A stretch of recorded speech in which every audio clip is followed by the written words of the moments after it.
Hello and welcome to the GSMC Chip Shot Football Podcast presented by the GSMC Sports Network.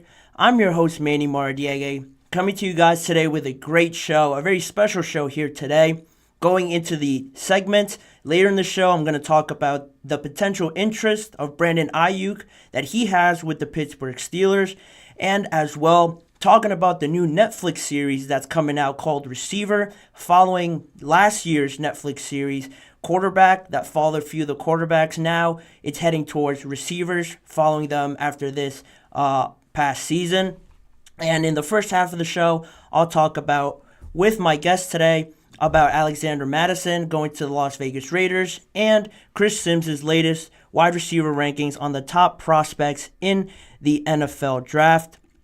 But without further ado, I mentioned today was a very special episode. It's my very first guest on today's episode, and I'm pretty sure it's also his first time starring on another episode. So I have today the host of the GSMC Football Podcast weekdays as well. Ladies and gentlemen, give it up for Kenneth Gruenfelder joining us here today. I appreciate the introduction, Manny. Thank you. And yes, it is the first time. Like, I've had a couple of guests on my show, but yeah, this is the first time that I am a guest starring on another show. So it is great to be here. I'm very excited to have you here. And before I get into that first segment, like I mentioned about Alexander Mattison and the development going over to the Las Vegas Raiders, I want to make sure to just remind everyone real quick to use the tip and donations link at gsmcpodcast.net with any questions, comments that you want to say during this live episode. It's always a lot more fun, more conversational when you guys are able to do that. So again, the tip and donations link is gsmcpodcast.net. It's always appreciated from everyone here at the network whenever you guys are able to do that with any of your questions. But going back to the topic I had at hand, the chip shot story, as always, revolving around Alexander Mattison and the Las Vegas Raiders. I mentioned it. He signed with the Raiders back on Monday. It was the first team that he visited with on Monday. And like most people that go to Las Vegas, they tend to stay there. And he signed with them on the I think it was a 1-year deal. I'm not quite sure. I remember that. But he does already join a backfield with Ameer Abdullah, Zamir White, who was the starter towards the end of last season.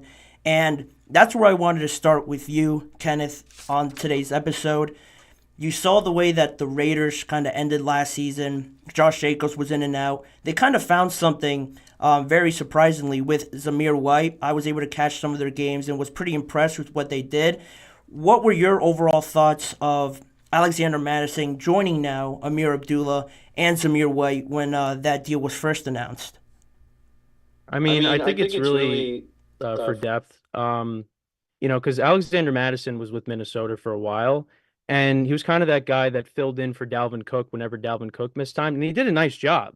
But then he finally got the keys, to the city and was the lead back, and it just really did not pan out. He really did not play that well. He had three total touchdowns, but 2 of them were receiving touchdowns. Really did not have an impact with the Vikings, and that's why they went out and they traded for Cam Akers, and then he unfortunately tore his Achilles. So they bring him in.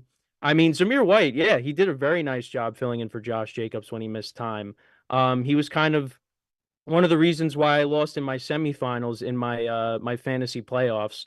He ran for 145 yards against the Chiefs on Christmas. And I actually didn't. He got most of those yards towards the end of the game, and I actually wasn't watching the game. I was keeping track of it on my phone, and I was he was doing nothing the whole game, and then he decides to go off at the end.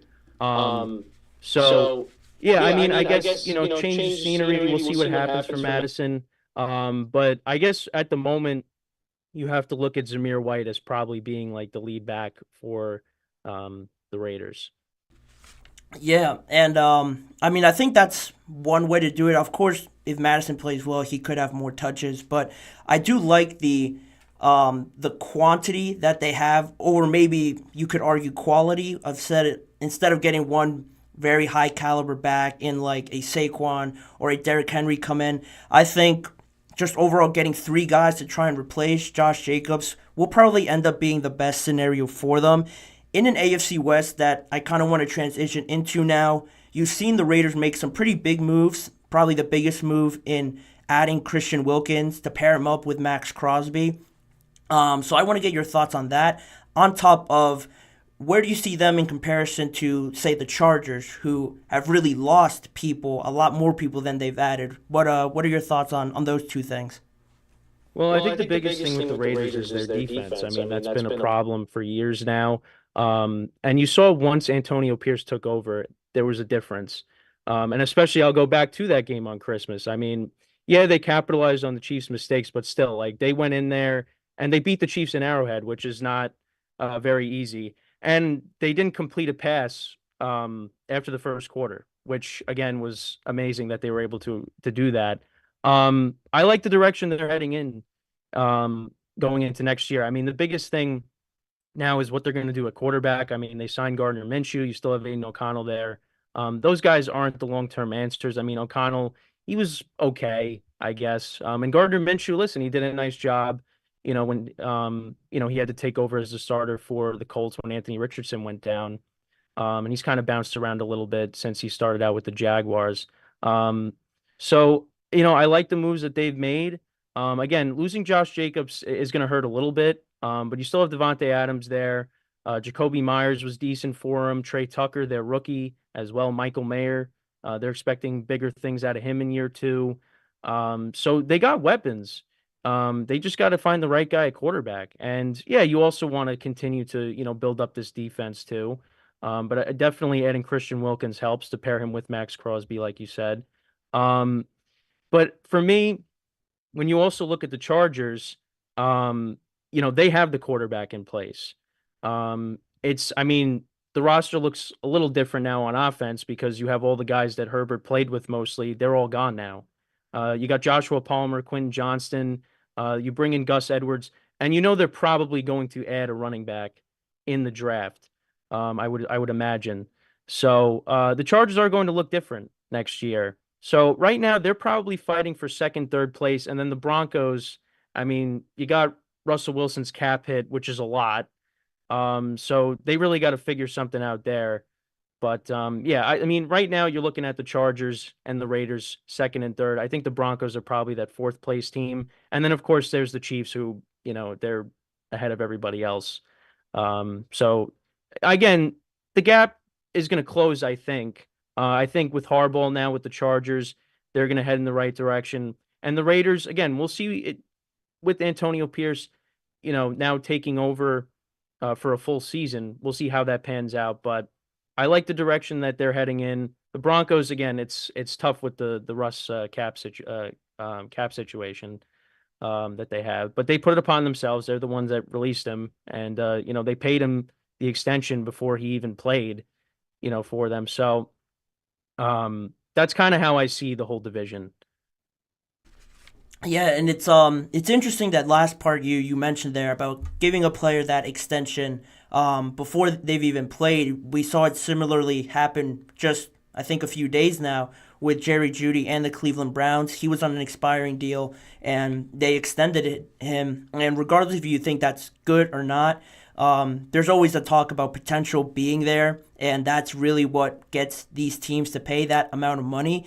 But in terms of still sticking with the AFC West and the Raiders, I think now, like a few weeks ago, maybe almost a month ago, I'm sure you saw those comments made by Antonio Pierce and kind of relating it back to the Jordan rules and trying to stop Patrick Mahomes Yeah, I comparing did a it. segment on that. Yeah. Right, yeah, and I thought I also did a segment on it, and to me that just screams like defense. They're trying to fortify their defense, which they have. But do you think now, with the Kansas City Chiefs getting Marquise Brown, really shoring up the only weak part of their defense, or their team overall, I should say, do you think only focusing on defense is the way to have continual success against the Chiefs and really throughout that whole division? Well, I think you also need to have a quarterback that can go toe to toe with Patrick Mahomes. And, right now the Broncos have Jared Stidham and, the Raiders, like I said, Gardner Minshew's a nice player, and you have Aiden O'Connell, but that you can't compete with Patrick Mahomes with those two quarterbacks. Justin Herbert has beaten Patrick Mahomes, and when they go toe to toe, it's pretty much a one-score game almost every single time. So you also need to have that too. And right now, the Broncos and the Raiders don't have that. Now, you thought the Broncos were going to get it with Russell Wilson, and that just did not pan out at all. Again, like I said, the Raiders, their problem for years was defense. And you know what? Maybe they should have kept Derek Carr around, but again, that was a Josh McDaniels thing. That relationship really just did not work. He wanted his guy. He goes and gets Garoppolo, and look how that turned out. So that's the other thing too, is you need to have a quarterback that can go toe to toe with Mahomes. And right now, the only one in that division is Justin Herbert. So that's the other thing too. And the other thing I'd say about the Chiefs too is, like you said, what they were missing the last couple of seasons was those explosive plays. And is Marquise Brown the same player that Tyreek Hill is? No. But if, on a 1-year deal, a guy that can go deep and take the top off the defense, I mean, if they're able to add that dimension back into their offense, this team is going to be even better next year. They retained pretty much all their guys. I mean, we'll see what happens with L'Jarius Sneed, because he could possibly be a guy that ends up getting traded, even though they franchise tagged him. But bringing back Chris Jones is huge. So, the defense is pretty much going to be the same as it was in 2023. And that was the strength of the team. But now if Marquise Brown can be like how he was with the Ravens, that only helps out Rashee Rice. That helps out Travis Kelce. And the other thing, too, is it helps out the running game, too, because Isaiah Pacheco, he's a late-round pick for them, and he's been solid for them first couple of seasons. And we're talking about this. The Chiefs have won the last 2 Super Bowls, and this is without Tyreek Hill. And you have analysts coming out and saying, oh, they still miss him. Well, yeah, maybe they do miss him, but they're winning, even, despite missing him. So, if Marquise Brown is an impact player for this team, I mean, again, they're going to have those explosive plays again, and that's something that a lot of teams in the AFC are not going to want to see. Yeah, I mean, I completely share all those sentiments with you. It's crazy how, with talking about the Chiefs, and this is the last thing I'll say before I wrap this segment, is that, we said that last season, you heard a lot of people say that last season was their worst team. And when you get a worse team with a lot of these other NFL teams, they'll have a bad record or they'll just scrap the season. A bad season for the Chiefs ended up still winning a Super Bowl, like you said, which is insane. And it just speaks volumes to not only the kind of players that they have, but really for me, it's the organization from top to bottom. Andy Reid, one of the best coaches, not only in the league, but ever. They know how to win games. They know how to do it the right way, and it's showing. And they're on the verge of making history. And unfortunately for the rest of the AFC West, it might not look great, but that's where it stands right now. And that's where we're going to wrap this segment. I'm going to send it to a quick break right now. And on the other side of the break, we're gonna come back still with Kenneth on talking about Chris Simms' latest wide receiver rankings of the top prospects heading into this year's NFL draft.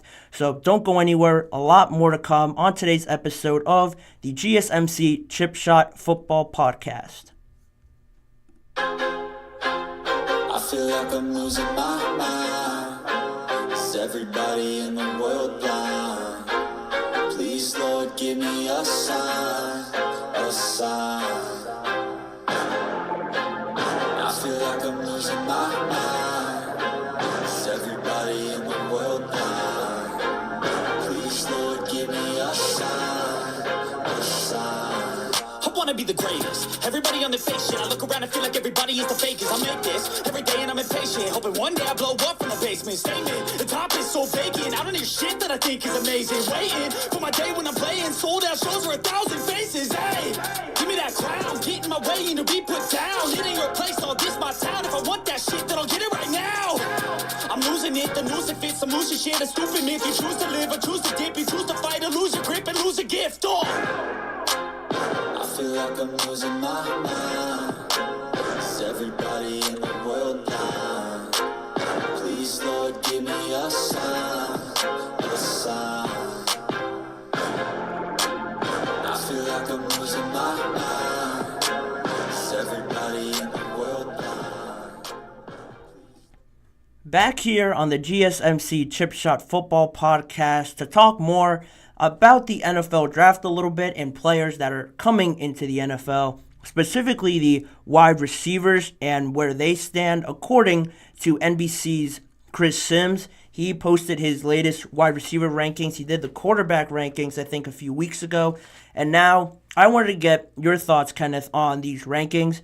We talked a little bit before about us looking over them and having him break it down in the lead up to this episode. But just to remind the audience, in case they haven't seen it, he kind of broke it down into about three tiers for the top 5 receivers in this draft.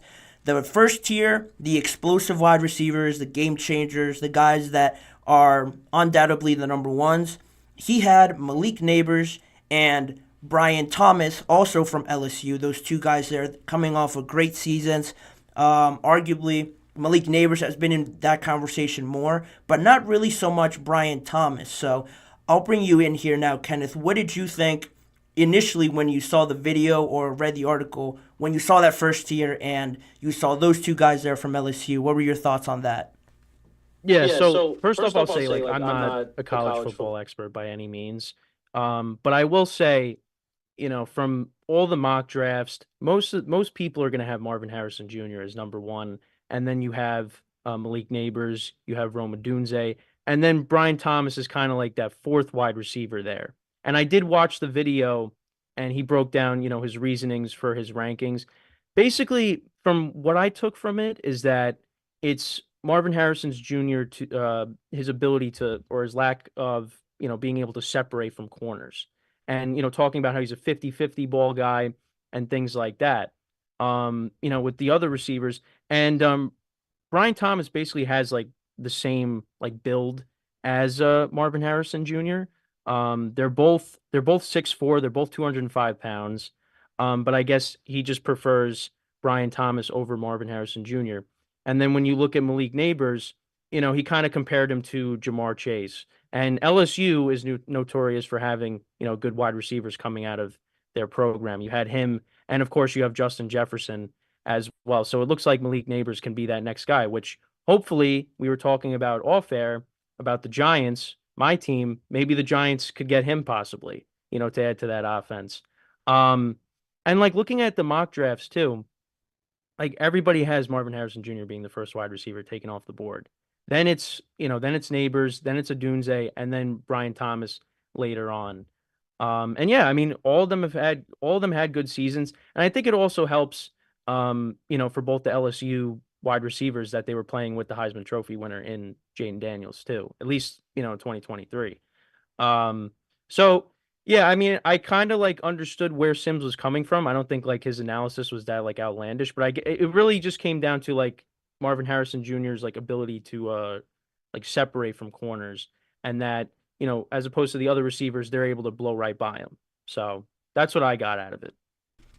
Yeah, and on that, just to finish off the list here, like you mentioned, Marvin Harrison, he falls into the tier 2, the no bust, NFL ready wide receiver 1 category. He was the only one in that tier, and that's obviously fair. If you're not going to have him in the first tier, you better have him in the second tier. And then he rounded it off with, like you mentioned, Rome Odunze and Roman Wilson also in there, rounding off his top 5.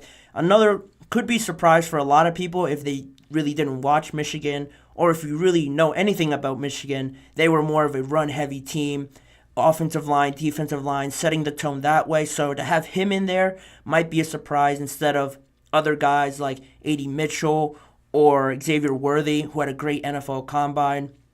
But in saying that, you mentioned there about the quarterbacks and, the kind of systems that these teams ran and the personnel.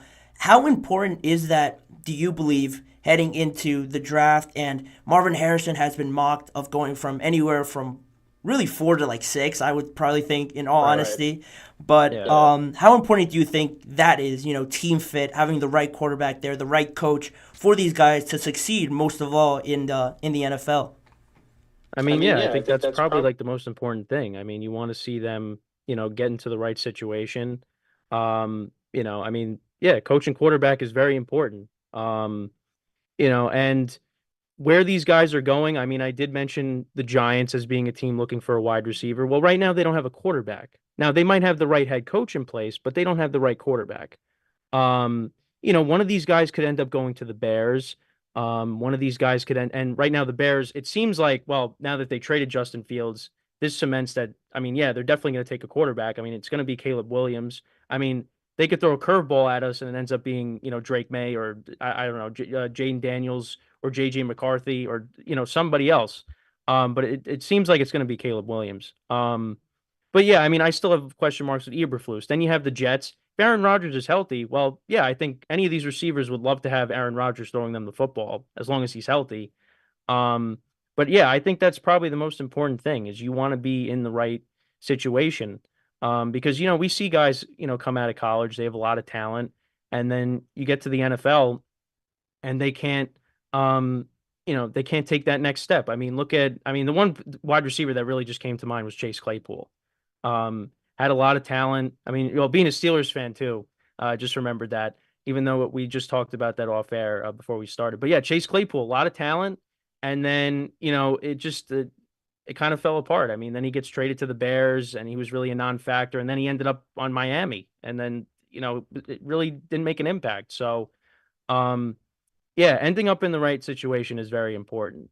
And, I think like the Cardinals, that's another team I forgot to mention. They're up there too. The Patriots are looking for playmakers, but they're probably going to take a quarterback. I mean, the Cardinals, I mean, listen, Kyler Murray needs another receiver. They traded, D-Hop signed with the Titans and Marquise Brown's now with the Chiefs. So they kind of have to add, to the receiving core there, which I think is a good spot. I mean, Kyler looked decent coming back from his injury. So, the Cardinals might be building something there.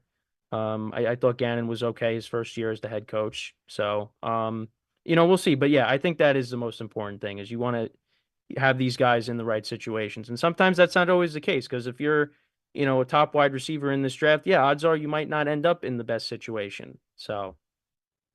Yeah, and you know what's funny about that? With the number 4 pick being the Cardinals, they could take one. The Chargers now, it looks like they have to take one at 5. Yeah. I want to not only get your thoughts on before, because when I thought before thinking of this draft, I would have thought anybody that needs a receiver has to go knock out the door of the Los Angeles Chargers, but that seems to just have gone out the window now. Do you think now that they've, made the bed that they have to now lay in, trading away all their wide receivers, that they have to get one for Justin Herbert? Or do you still think there's value in that stockpiling draft picks, draft capital, trading down a little bit and potentially still getting one of these guys maybe just outside the top 10 or maybe at a 9 or an 8 spot? I think it's like one of those things where you kind of see how the draft goes. I mean, maybe a team comes knocking and says, hey, we'll give you this, and they trade down. But if that's not the case, then maybe they say, hey, we like one of these guys a lot, so we're going to end up taking him. And yeah, I mean, I think it is kind of important that they try to, add another weapon because, Quinn Johnson, they expected big things out of him in year one, and he was kind of a disappointment, a lot of drops and big moments. I know I talked about this on my show, like the Green Bay game. I mean, it was a pass right in his hands down the sideline and he dropped it. But that's just one instance. And Joshua Palmer's a nice player too, but again, I don't look at these guys as, number 1 wide receivers. I mean, it really is amazing how completely different the Chargers offense is. I mean, you got Justin Herbert, but everybody's gone. Pretty much everybody is gone.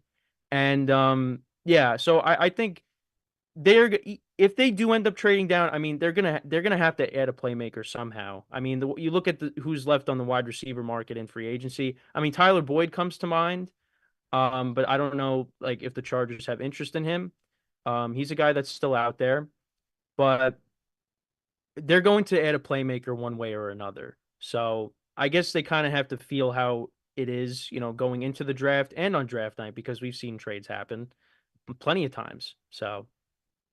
Yeah, and it'll be interesting to see, where teams value these guys because anywhere from 1 till, I guess, 7 now or 6 with the Giants, any of those teams really could use a quarterback other than the Cardinals and the Chargers, but it'll be interesting to see how they balance quarterback needs and how other teams behind them balance that. And just wrapping up this segment with the wide receivers and Chris Sims's just rankings of them. How much do you value just with the NFL combine already having passed and pro days coming up? It just reminded me that today I saw Marvin Harrison not participate at his pro day, and Caleb didn't also test at the combine, but he is throwing today. He threw today. How much do you value that, not seeing Marvin Harrison since he was actually playing and now having to wait? I don't want to say gamble on him and still taking him because he is one of the best, if not the best receiver in this class, but how much importance do you put in those sort of things, not working out of the combine or now even not showing up to your pro day as well? I mean, I don't really buy into it. I think it's just a lot of outside noise. If the guy's really that talented, like, you're going to take him. You're going to take that risk. I mean, again, there's plenty of times where, you have question marks about a certain player and, you're going to take that risk because of the talent. So again, I'm not really going to buy too much into that. Again, we look at Marvin Harrison Jr. as the best wide receiver in the draft. So, I mean, regardless if he's going to participate or not, you're still going to end up taking him. I guess the other thing I would say too is you don't want to, even though it's not really that much of a risking injury, like the potential of getting hurt. But I really don't buy into all of that. I think, like I said, I think that's just outside noise. Yeah, I mean, I do share that sentiment too, but there's also that part of, if it always seems like it's always either the combine or the pro day. I can't remember a player not participating in both, but Marvin Harrison has that luxury of being that great. Exactly. And just a lot of teams will take him, or not all teams will have the opportunity to take him, but he is up there in one of the top prospects. He was ranked a little bit lower, a surprise ranking below Brian Thomas, but we're going to see a lot of surprises in the draft. And absolutely, the way these rankings work out, it is what it is. But that's all the time I'm going to have for that segment and for Kenneth on this show as well. Kenneth, one more time, I want to thank you for coming on and having that conversation with me on both the Raiders and the rankings for the top wide receiver prospects. Yeah, I appreciate it. It was a lot of fun.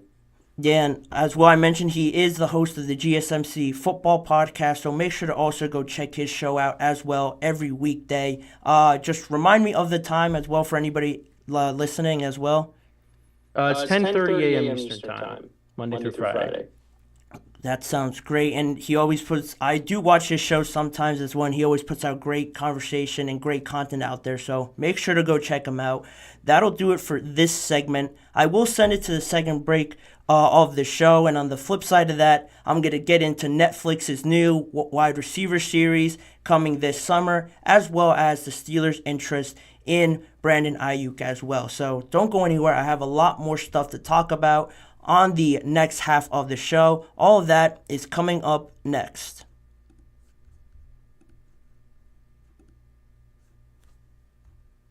For the best and latest podcasts available anywhere, go to the podcast app on your cell phone and type in GSMC to access free content-rich podcasts on health and wellness, book reviews, sports, entertainment, relationships, social media, movies, technology, finance, and even weird news. Subscribe and download the GSMC Podcast Network's family of shows, available everywhere podcasts are found.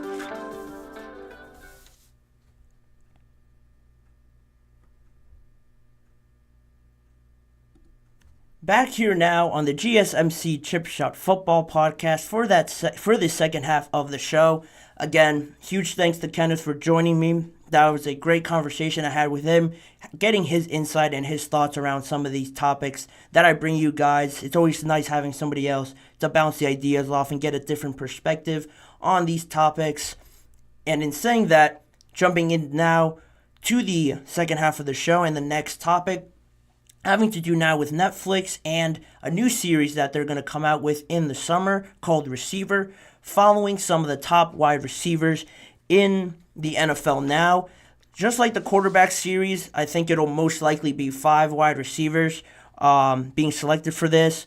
It has been reported that it will be Devontae Adams, Justin Jefferson, George Kittle, Deebo Samuel, and Amon-Ra St. Brown as the 5 wide receivers being followed for this season.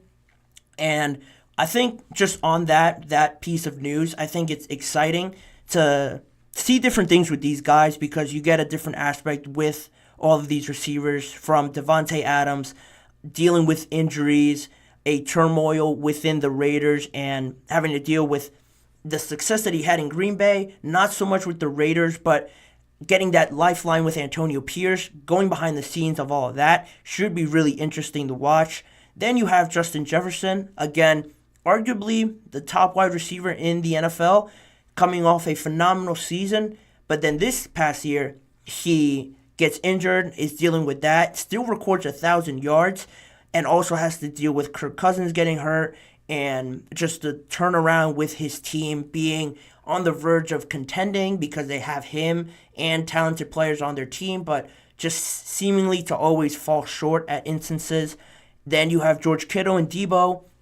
Last year, obviously, they made it to the Super Bowl. That should be good stuff following them in their journey to that. Unfortunately, they lost again to the Chiefs, but that'll be interesting as well to see how they deal with that and their reflection to all of that. That should be great stuff. And then rounding it off with Amon-Ra St. Brown, coming off of the Detroit Lions' best season, arguably in franchise history. He's a big part of that, getting his perspective, his insight on the season, how they were able to perform so well, maybe getting an insight on Dan Campbell and how he is, because he is one of the more animated guys, but behind the scenes it might be different. So all of those things, I'm excited to see that they include in this series. And the only side note I would add, the only caveat is I would have loved to have seen Tyreek on here, not because only he's very entertaining, how he is personality-wise, but also with the Dolphins. I think it would have been interesting because you have all these people in the media criticizing Tua. They have a great team, but it's always Tua getting hurt, dealing with the concussions from before, playing in the cold. How much did that really affect them? Getting to know Tua a little bit more through Tyreek and discussing his amazing season that he also came off of as well. I thought he could have been a good addition. Maybe for George Kittle, no shade to George Kittle, but I guess it is called receiver, right? Not wide receiver. He is technically a receiver, even if he is a tight end. So that's that. But regardless of that, I think it's going to be exciting. I'm really looking forward to seeing it. It's supposed to be 8 episodes produced by NFL Films, 2 p.m. Productions, and Peyton Manning's Omaha Productions as well. I mentioned it's supposed to premiere in the summer.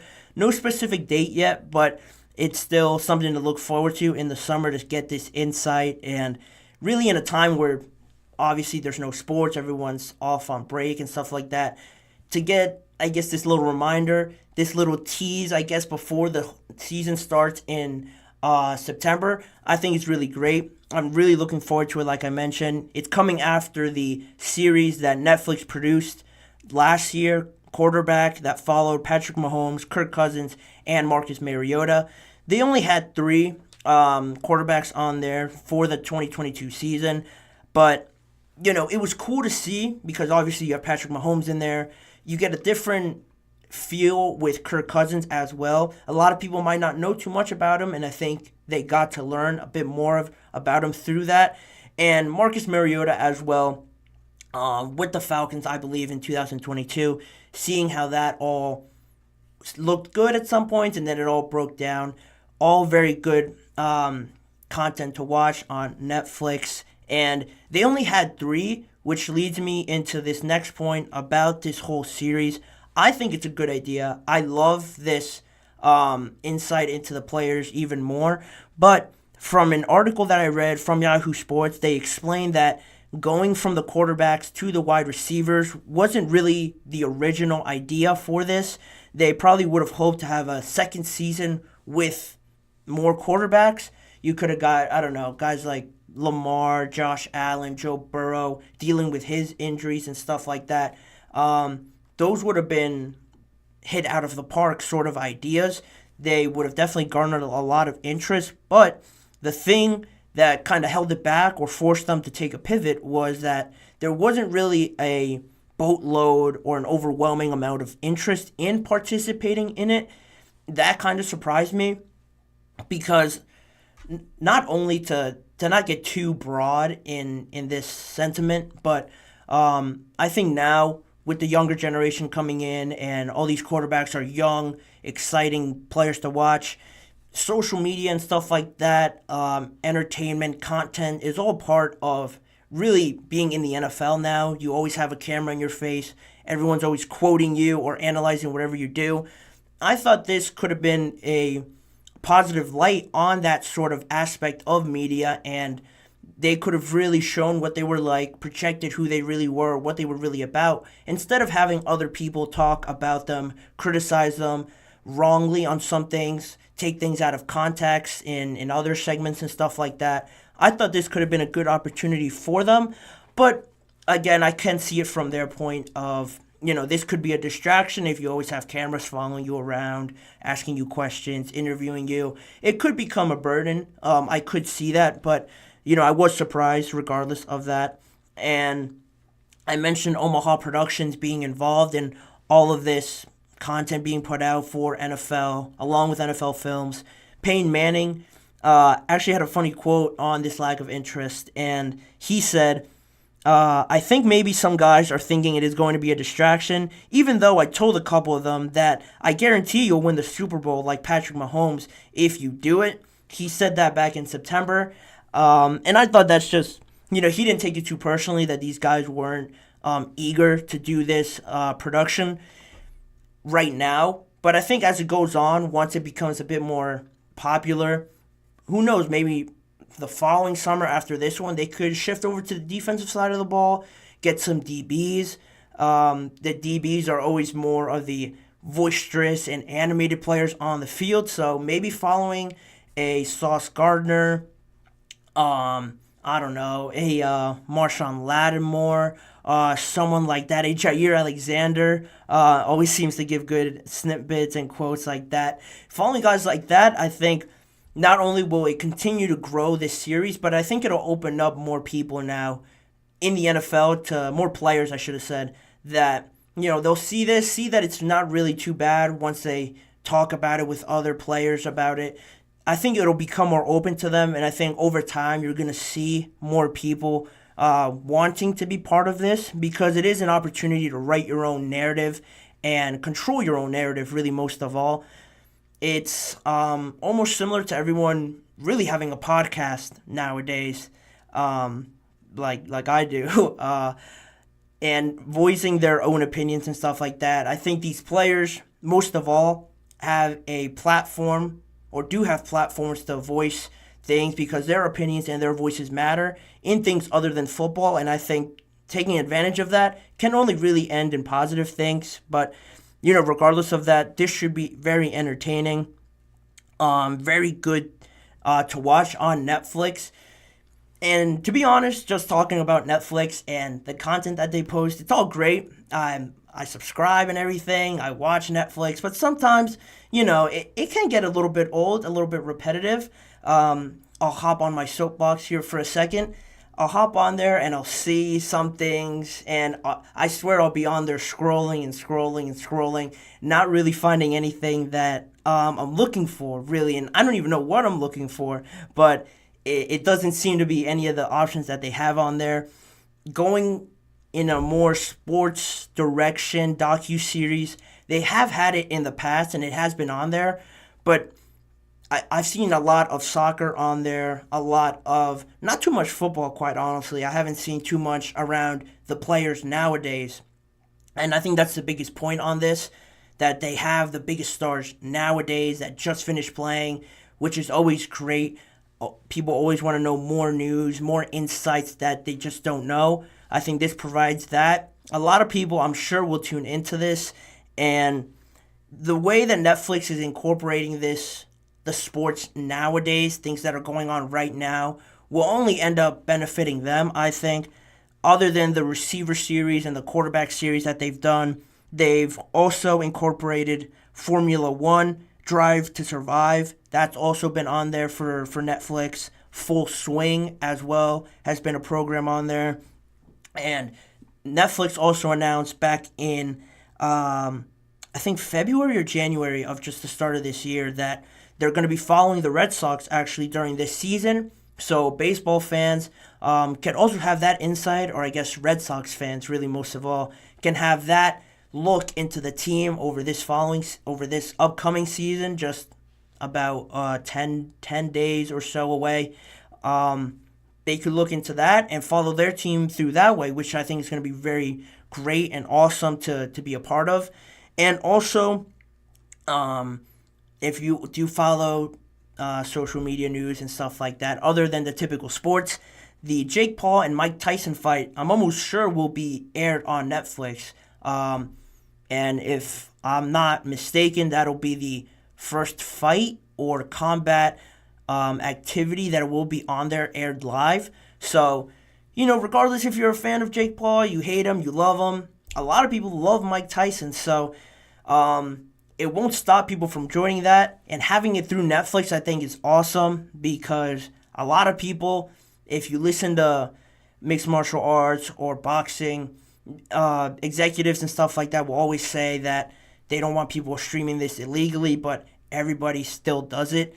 And now with Netflix, it's so common to everybody. I feel like everybody has a Netflix account. A lot of people can watch it. It'll be available to them, even if it's not the fight that people want to see. And they just, and honestly, anybody that talks about Jake Paul always just says, I just want to see him fight a real boxer, stuff like that. It doesn't stop people from tuning in, and it won't stop them from tuning in now that it's on Netflix as well. So them taking up this fight and taking this opportunity to attract more eyeballs to their platform, to this fight, I think it's, one, very smart, and two, it's the right decision rather than going through these other things and focusing more on money.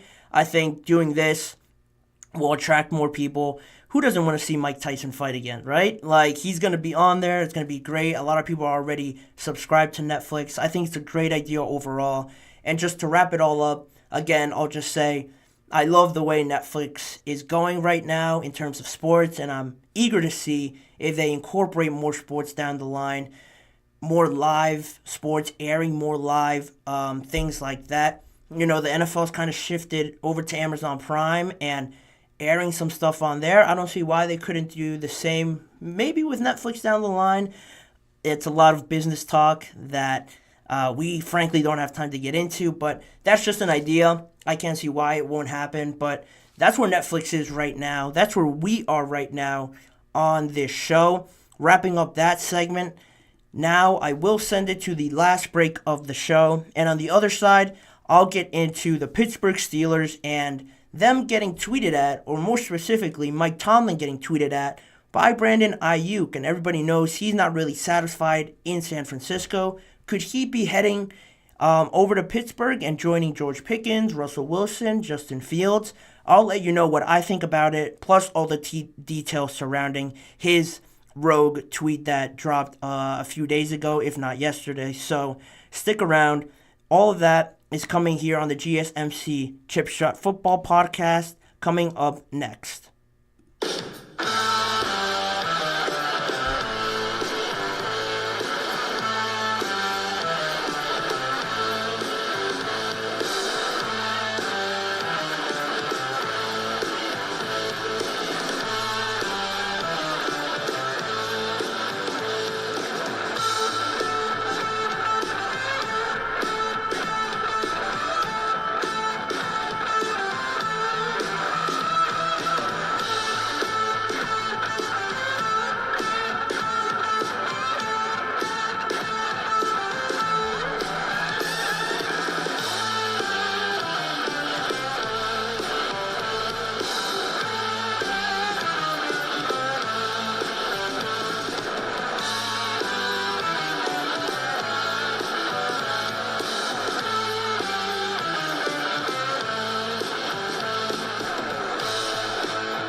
back here on the show one last time for the final segment on Brandon Aiyuk and the Pittsburgh Steelers.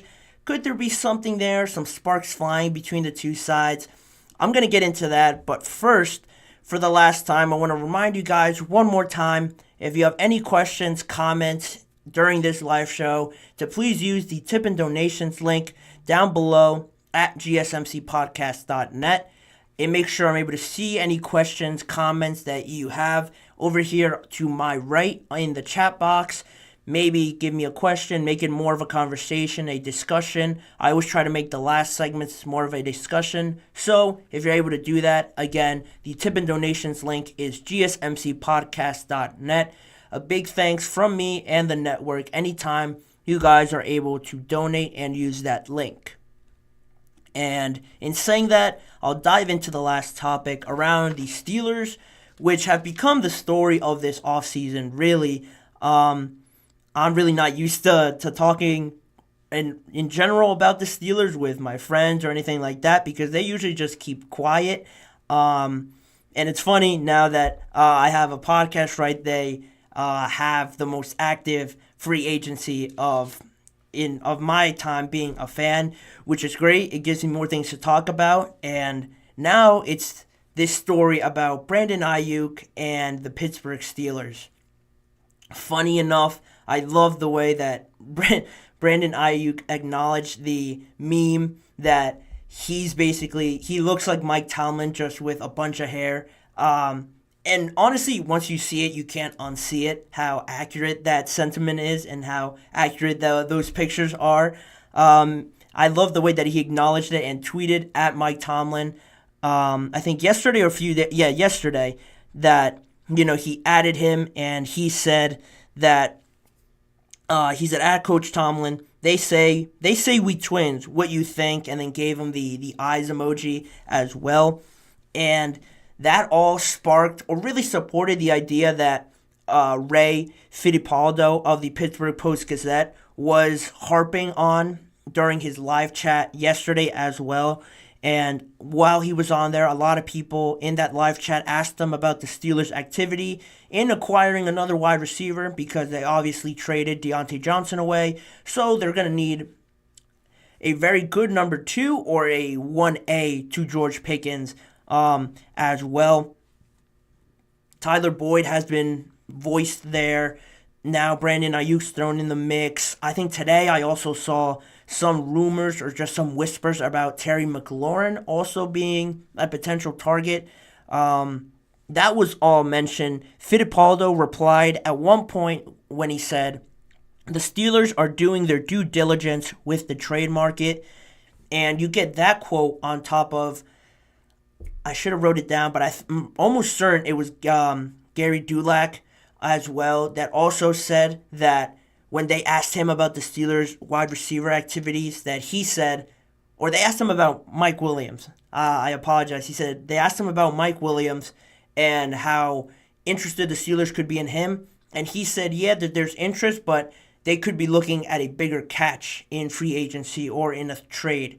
So those comments are pretty much the same. Gary Dulac's comments are a bit more intriguing because, you're talking about Mike Williams, and he responds with, going bigger than that, looking for bigger targets. It gets everyone in Pittsburgh excited, anyone that's a fan excited, just dreaming of who you can get.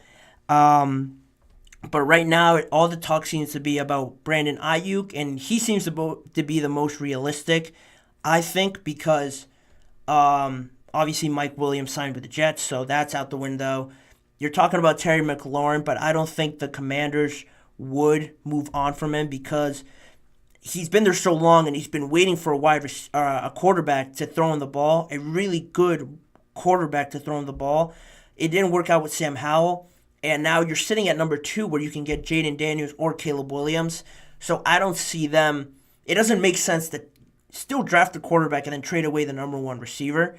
So there's that, and you're left with Brandon Aiyuk, and it brings up this idea that the Steelers have really suited this aggressive mentality that their general manager has brought in, Omar Khan, and now Mike Tomlin too as well, have been very aggressive this offseason. It's a breath of fresh air, like I mentioned before, when they traded for the two quarterbacks or acquired both of them.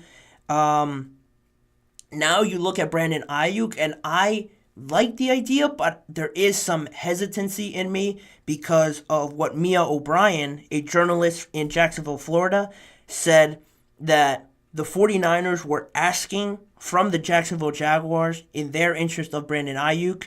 They were asking for the Jaguars' number 17th pick and also Zay Jones on top of that for Aiyuk. And the Jaguars thought it might have been too much. It was too steep of a price to go through with it.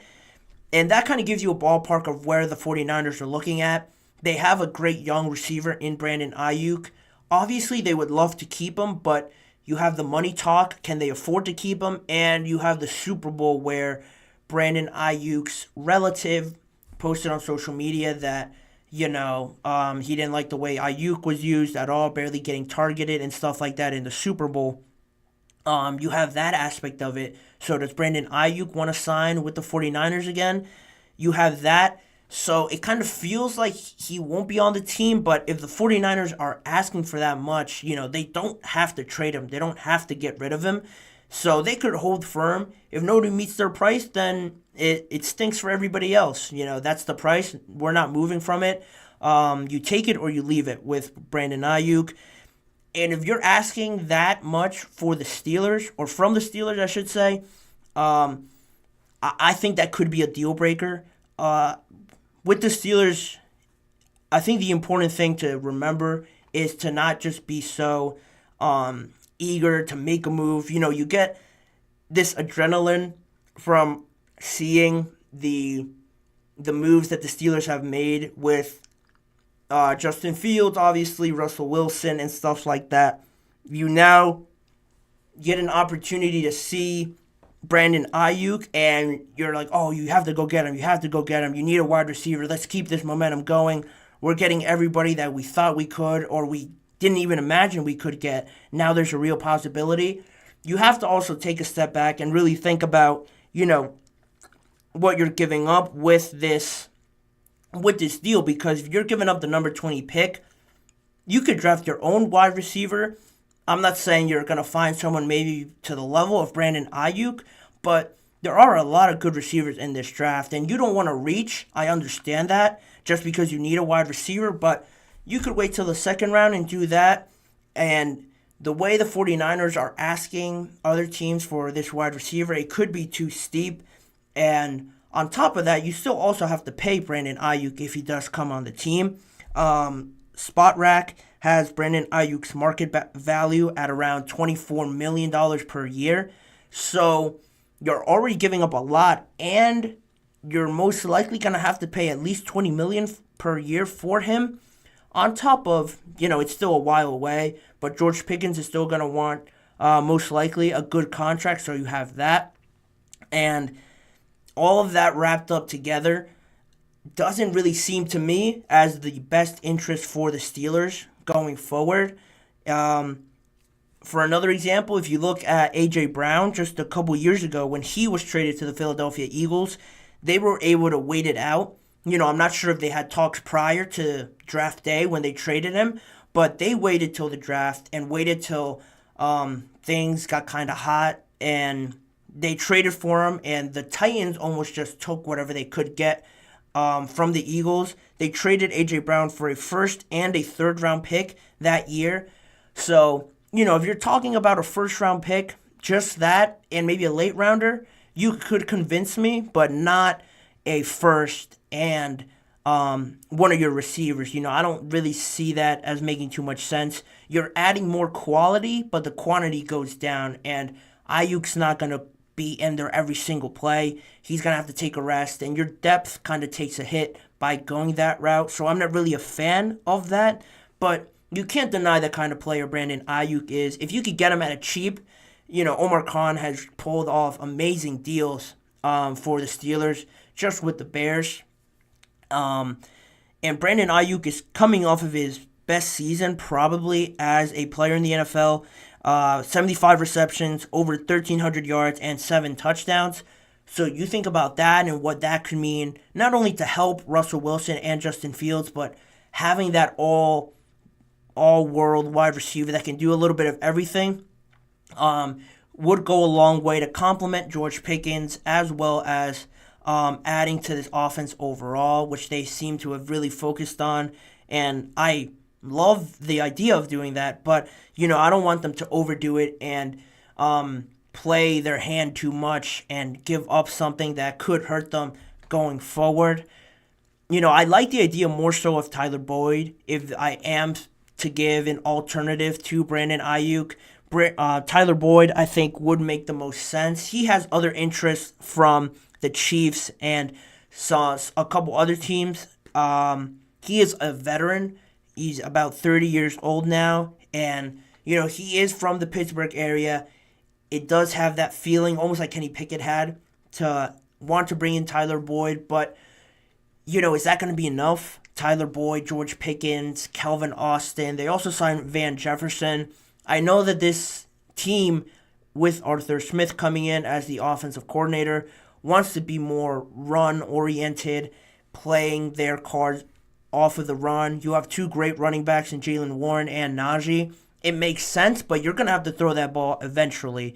You can't always throw it to George because he's going to get all the double teams now, even more so than he did last year.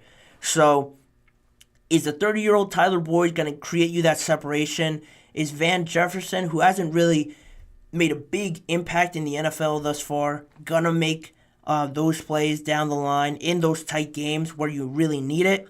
You have Pat Freiermuth as well, but I still think they need a good wide receiver, a good caliber wide receiver, but you can't ask for too much and just throw it all in because this team also does need other areas as well.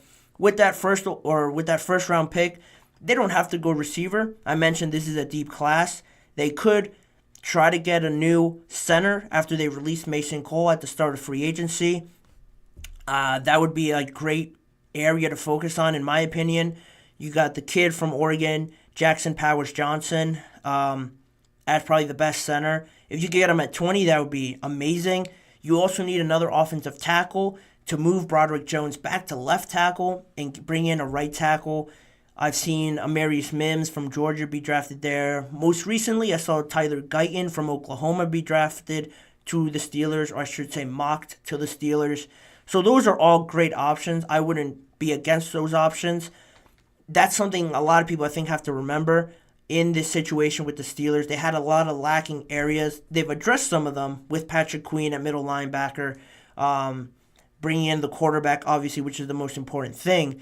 But this draft is very deep, and the Steelers, oddly enough, find their best receivers in that second round. I don't know what it is about waiting to the second round and nobody catching up to the fact that the Steelers probably 70-80% of the time want to take a wide receiver, and why nobody else takes all the wide receivers in the second round is beyond me. But there is something about that second round that they love drafting receivers.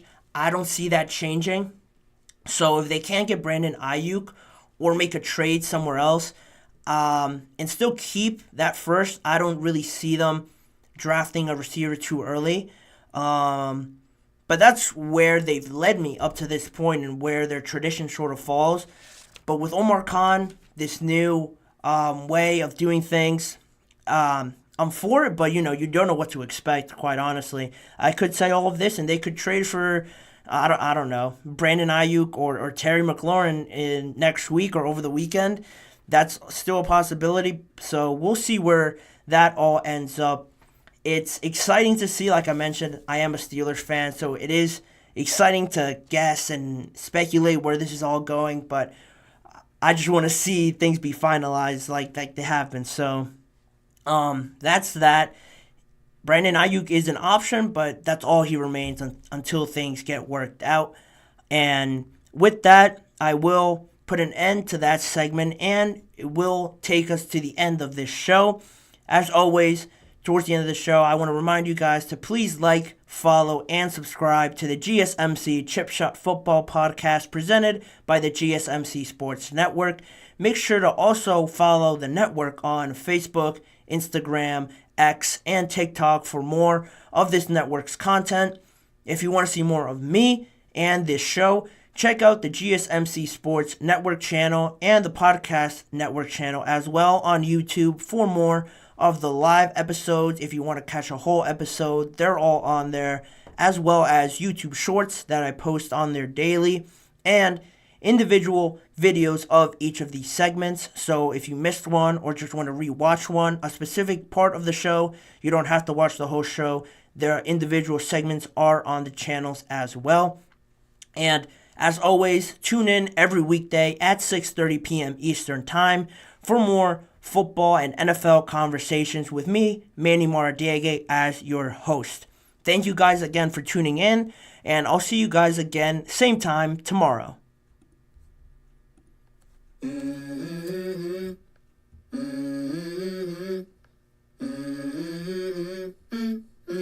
Let's go. I wake up to a little bit of drool on my pillow, feel like it's gonna be a bad day. Yeah, I'm tired of shit, and the coffee ain't hit yet, damn, ain't that great.